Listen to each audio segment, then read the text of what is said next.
กลับมาอีกแล้วก่อนสินอนอยากยืมหน้ามาเข้าฝันอยากยืมหน้านางน้อยมาเข้าฝัน ลองฟังมึงนะ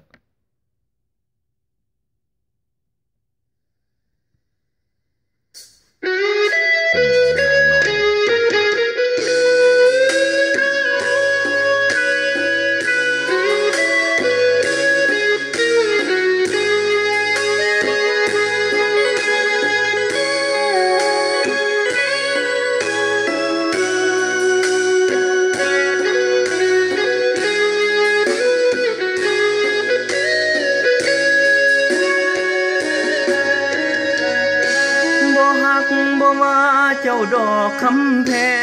งเว้าน้ำพ่ายมีแหงอย่าแห้งลายเด้อน้ำใจจอบแนมเจ้านานจนย้ายมาเฮ็ดงานไกลๆอาชีพขายแรงเลี้ยงกายหัวใจไร้วาสนาอย่าอย่าด่ากันทอเด้อนาง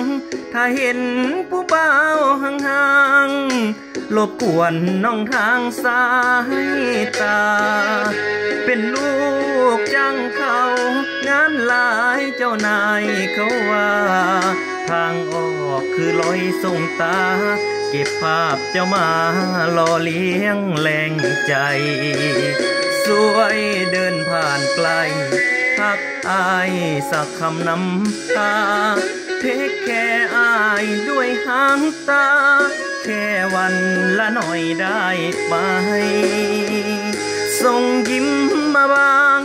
คงบ่เปลืองเวลาเกินไปพอได้ตัวหัวใจมีแรงฮึดลุยสร้างฝันบ่ฮักบ่ว่าเจ้าดอกคำแพงเว้าน้ำควายมีแหงเดินแข่งปัญหาลาวันบ่หวังได้ของขอแค่มองให้มีใจมันขอยืมหน้ามาเข้าฝันแค่นั้นก็เป็นบุญใจ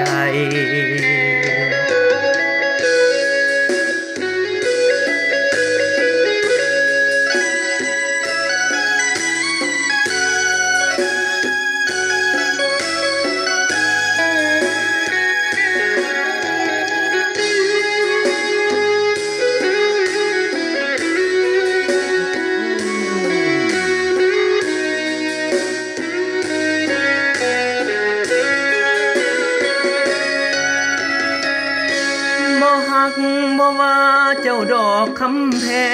งเว้าน้ำควายมีแหงเดินแข่งปัญหาลาวันบ่หวังได้ของขอแค่มองให้มีใจมันขอยืมหน้ามาเข้าฝันแค่นั้นก็เป็นบุญใจ